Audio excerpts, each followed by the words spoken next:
Oke, perkenalkan nama saya P. Majulianto Pandia dengan NPM 23150100061. Di sini saya akan menjelaskan sejarah kurikulum secara singkat.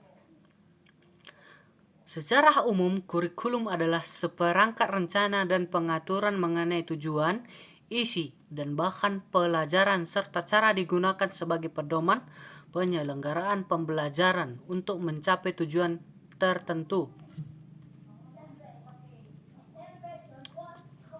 Yang pertama itu kurikulum 1947, di mana kurikulum pertama setelah Indonesia merdeka. Tujuannya membentuk manusia Indonesia yang merdeka dan berjiwa nasionalis meskipun masih banyak dipengaruhi sistem pendidikan Belanda. Ciri-ciri dari kurikulum 1947, yang pertama, menekankan pembentukan karakter dan semangat kebangsaan. 2. Materi pelajaran masih umum dan belum rinci. Yang ketiga, belum ada pembagian struktur mata pelajaran secara sistematis. Di sini kita dapat melihat kurikulum 1947 memiliki kelebihan dan kekurangan. Kelebihannya yaitu pertama, menanamkan semangat kebangsaan. Yang kedua, fokus pada pembentukan karakter bangsa pasca kemerdekaan. Yang dimana kekurangannya materi yang tidak terstruktur. Yang kedua, tidak ada silabus yang jelas. Guru sulit menyusun pembelajaran. Kedua yaitu kurikulum 1952, di mana menyempurnakan kurikulum dari 1947 yang mulai mengenal sistem silabus, tujuan pembelajaran lebih rinci per mata pelajaran. Kelebihan dari kurikulum 1952 yaitu memberi arahan jelas bagi guru. Kedua, pembelajaran mulai terukur berdasarkan tujuan. Kekurangan kurikulum 1952 yang pertama, masih fokus pada hafalan. Yang kedua, menumbuhkan keterampilan berpikir kritis siswa. Yang ketiga itu ada kurikulum 1964, di mana mengembangkan 5 aspek utama siswa. Yang pertama di sini kita dapat lihat moral, yang kedua intelektual, yang ketiga emosional, yang keempat keterampilan, dan yang terakhir atau yang disebut 5 jasmani atau pancawardhana. Di mana kelebihan dari kurikulum 1964, pendidikannya menyeluruh bukan hanya akademik, menumbuhkan berbagai potensi siswa. Di mana kekurangan kurikulum 1964 ini, yang pertama, sulit dilaksanakan karena kurang fasilitas dan pelatihan. Guru belum siap menerapkan pendekatan menyeluruh untuk siswa. Yang ada keempat yaitu kurikulum 1968, di mana mengikuti perubahan politik atau sering juga disebut dengan Orde Baru, yang berfokus pada pembangunan dan kesetiaan pada Pancasila dan Undang-Undang Dasar tahun 1945, yang dimana kelebihan dari kurikulum 1968 yang pertama, menanamkan nilai kebangsaan. Yang kedua, pembelajaran lebih terstruktur dan sistematis. Kekurangan dari kurikulum 1968 ini, yang pertama, terlalu berpusat pada guru atau objektif pada guru. Penilaian masih menekankan hafalan. Yang kelima di sini ada kurikulum 1975, di mana kurikulum 1975 ini mulai mengenalkan pendekatan sistem instruksional atau sering juga disebut dengan PSI, dengan rencana pembelajaran berbasis tujuan atau juga sering disebut dengan TIU dan TIK. Kelebihan dari kurikulum 1975 yang pertama kita dapat lihat pembelajaran lebih sistematis. Yang kedua, guru mulai membuat perencanaan pembelajaran. Kekurangan dari kurikulum 1975 yang dapat kita lihat dari PowerPoint ini.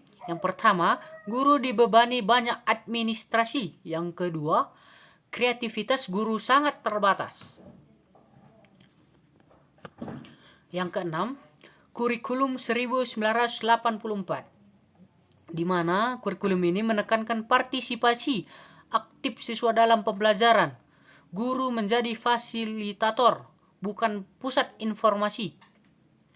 Kelebihan dari kurikulum 1984 ini, yang pertama, mendorong siswa berpikir dan aktif dalam kelas. Kedua, menyesuaikan pembelajaran dengan kebutuhan siswa. Kekurangan kurikulum 1984 yang pertama, guru belum siap dengan metode yang baru, dikarenakan masih pertama untuk dipelajari. Yang kedua, kurangnya sarana dan pelatihan.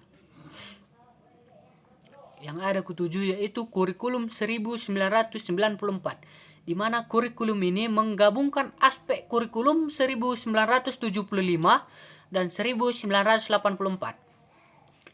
Materi pembelajaran di ini sangat padat. Pembelajaran ini juga berdasarkan per semester.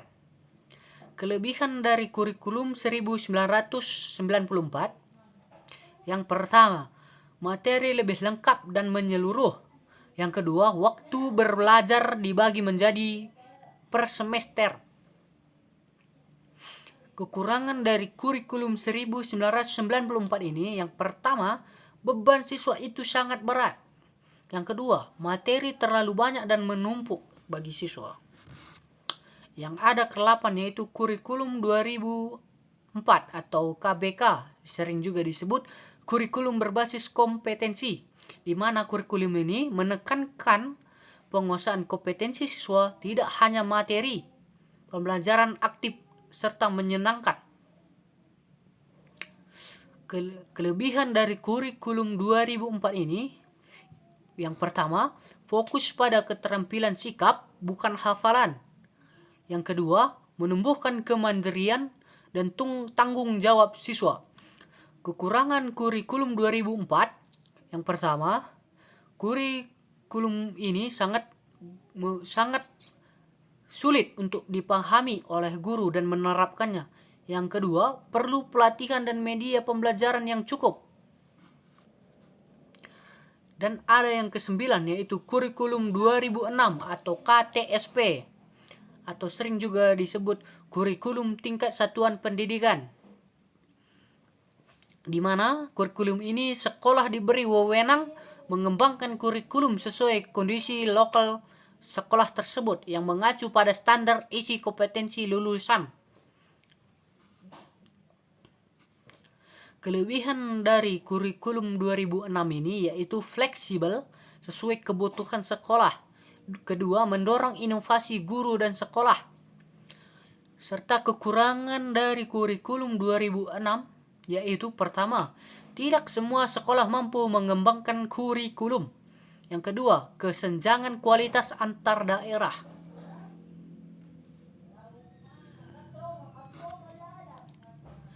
Yang ke-10 yaitu kurikulum 2013 atau sering disebut dengan K13. Di mana kurikulum ini mengembangkan pendidikan karakter dan pendekatan ilmiah. Siswa diajak untuk aktif mengamati, menanya, menalar, mencoba dan mengomunikasikan. Kelebihan dari kurikulum 2013 atau sering disebut dengan K13. Yang pertama itu mengintegrasikan pengetahuan, sikap dan keterampilan.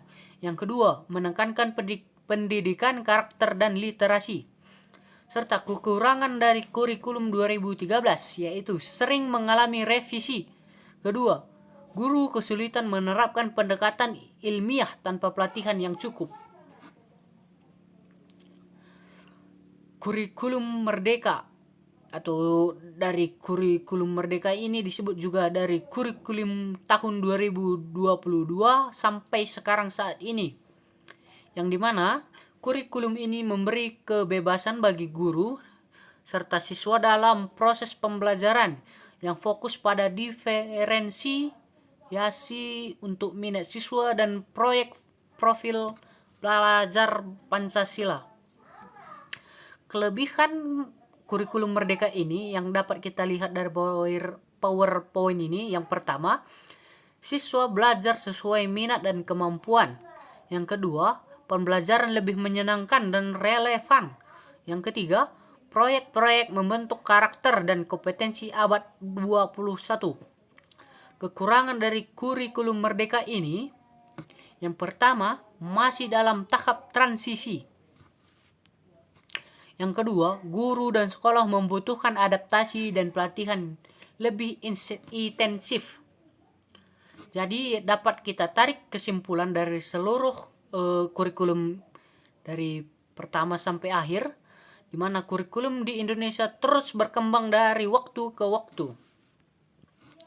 Yang untuk menyesuaikan dengan kondisi sosial politik dan perkembangan global, meninggalkan mode hafalan yang menuju kompetensi dan karakter, memberi ruang kebebasan belajar dan pembelajaran bermakna. Akan tetapi, setiap perubahan juga menghadirkan tantangan, terutama kesiapan guru, fasilitas sekolah, dan pemerataan pelaksanaan di daerah Indonesia. Inilah yang saya dapat ceritakan atau simpulkan dari sejarah kurikulum di Indonesia. Sekian dan terima kasih.